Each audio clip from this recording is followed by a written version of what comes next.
আমার রান্নাঘরে সবাইকে স্বাগত। আজকে আমি রান্না করব সম্পূর্ণ নিরামিষ দই পটল। এই দই পটল বানাতে তেমন কিছু লাগবে না, ঘরোয়া উপকরণ দিয়েই হয়ে যাবে। এর জন্য লাগছে ধনের গুঁড়ো, জিরের গুঁড়ো, লঙ্কার গুঁড়ো, হলুদ গুঁড়ো, গোটা গরম মশলা, ফোড়নের জন্য জিরে, তেজপাতা, শুকনো লঙ্কা, গরম মশলা, গোটা গরম মশলাও ফোড়নেই যাবে, স্বাদ অনুযায়ী নুন, চিনি, টমেটো কুচি, আদা বাটা, টক দই, একটু ঘি, আর লাগছে সর্ষের তেল। আর পটলগুলোকে আমি এইভাবে খোসা ছাড়িয়ে দুদিকে একটু গাটাকে চিড়ে চিড়ে রেখেছি, যাতে মশলাগুলো পটলের মধ্যে ঢুকতে পারে।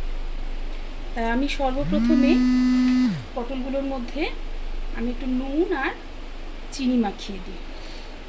নুন আর হলুদ, চিনি নয়। গ্যাসটাও আমি জেলে আমি সর্ষের তেল 4 টেবিল চামচ সর্ষের তেল দিয়ে দিচ্ছি।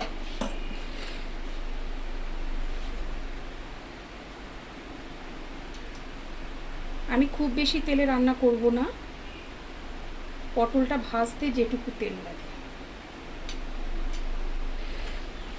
তেলটা গরম হতে থাক আর আমি ততক্ষণ পটলে নুন হলুদটা মাখিয়ে নিই।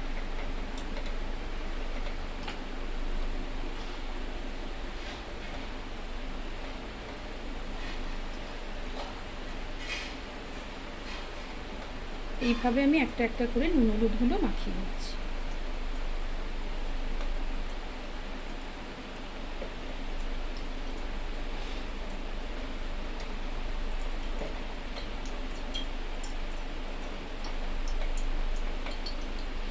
নুন হলুদ মাখানো হয়ে গেছে, এদিকে আমার তেলও গরম হয়ে গেছে। আমি এবার সবগুলো পটল একসঙ্গে ছাড়লে ভালো করে ভাজা হবে না, তাই আমি কয়েকটা কয়েকটা করে পটল ভেজে নেব। অনেকটা তেল তো দিইনি।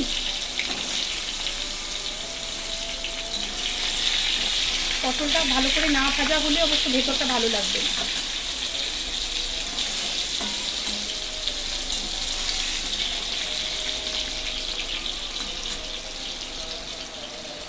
আমি পটলগুলো একটু উল্টে পাল্টে দিচ্ছি, যাতে অন্য পিঠটাও ভালো করে ভাজা হয়।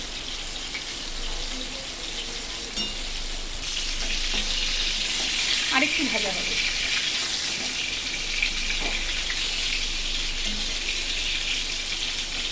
পটলটা হালকা ভাজা হয়ে গেছে, এবার আমি তুলে নিচ্ছি।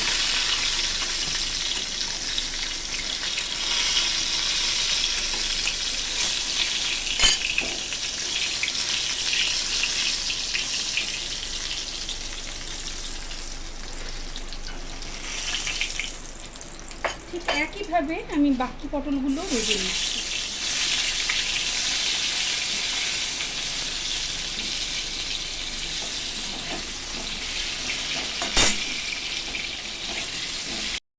এই পটলগুলো হয়ে গেছে, এগুলো ভাজা হয়ে গেছে। এবার এগুলো আমি একইভাবে তুলে ফেলছি।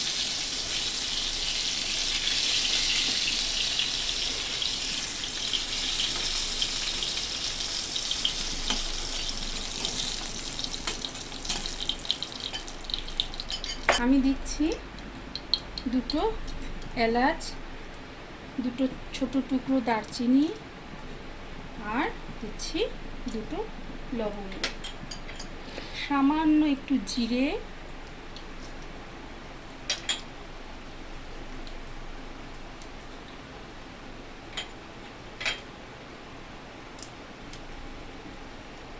দুটো তেজপাতা,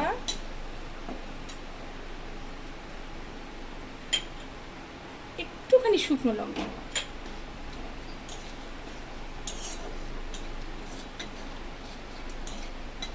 যেহেতু দই দেবো, তো দই থেকে তেল বেরোবে।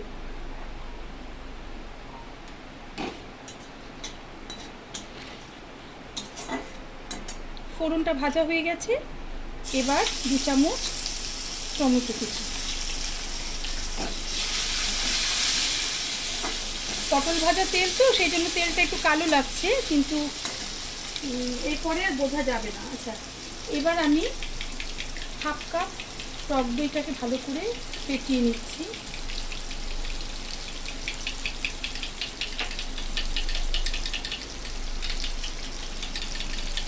এর মধ্যে দিয়ে দিচ্ছি 1 চামচ আদা বাটা, হাফ চামচ জিরের গুঁড়ো, হাফ চামচ ধনের গুঁড়ো,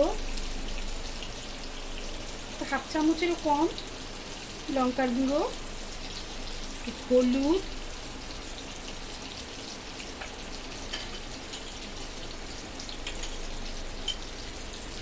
স্বাদ মতো নুন, 1 চামচ চিনি একসঙ্গে মিশিয়ে নিচ্ছি।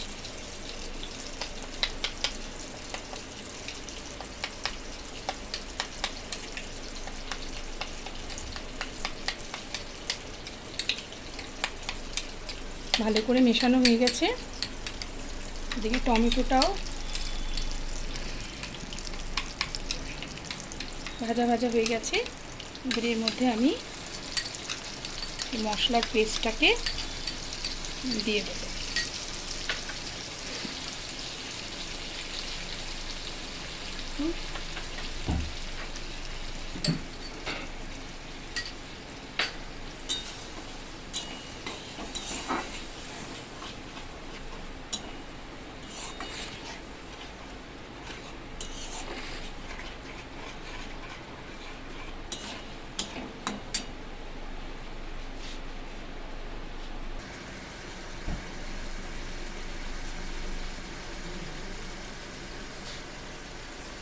চারটে লঙ্কা রাখলাম, দিতে হবে তাই। মশলা থেকে তেল ছাড়ানো পর্যন্ত অপেক্ষা করব।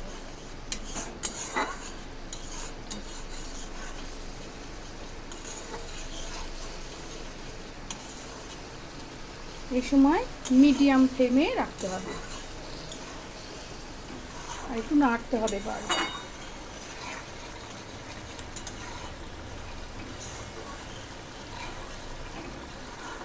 মশলাটাকে কিন্তু পুড়িয়ে ফেলবো না।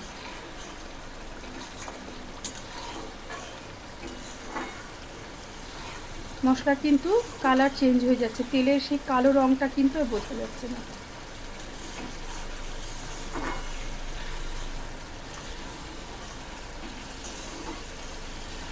এই যে তেল ছাড়তে শুরু করেছে।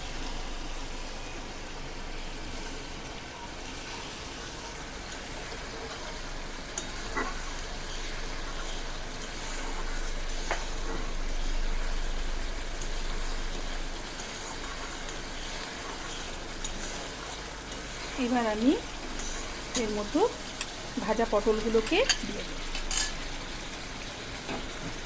দিয়ে আবারও একটু নেড়ে দেব।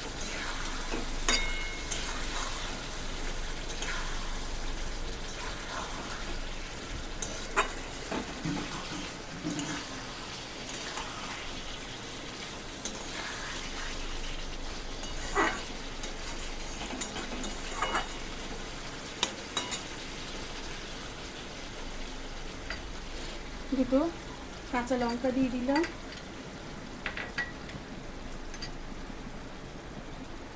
বাটিটা ধুয়ে আরেকটু জল, সামান্য হাফ বাটিরও কম দিয়ে দিলাম।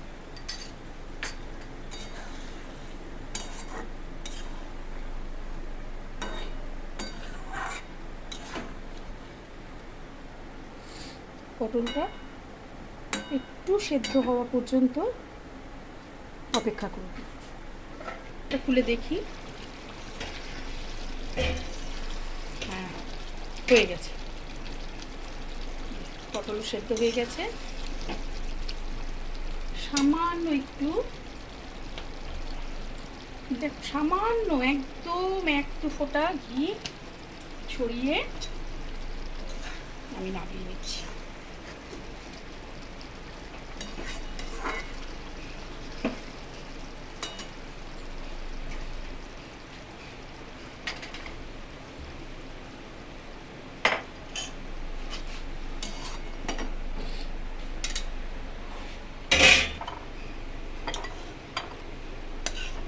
শুকনো লঙ্কা আর টমেটোর জন্য এত সুন্দর কালারটা এসেছে। তোমরা যদি কেউ শুকনো লঙ্কার গুঁড়ো দিতে না চাও, নাও দিতে পারো, একটু কাঁচা লঙ্কা বেটে দিলেই অসুবিধা হবে না। টমেটো আর চিনিতেই রঙটা চলে আসবে। তখন টমেটোর সঙ্গে একটু চিনি আর নুন দিয়ে দিলেই কালারটা চলে আসবে।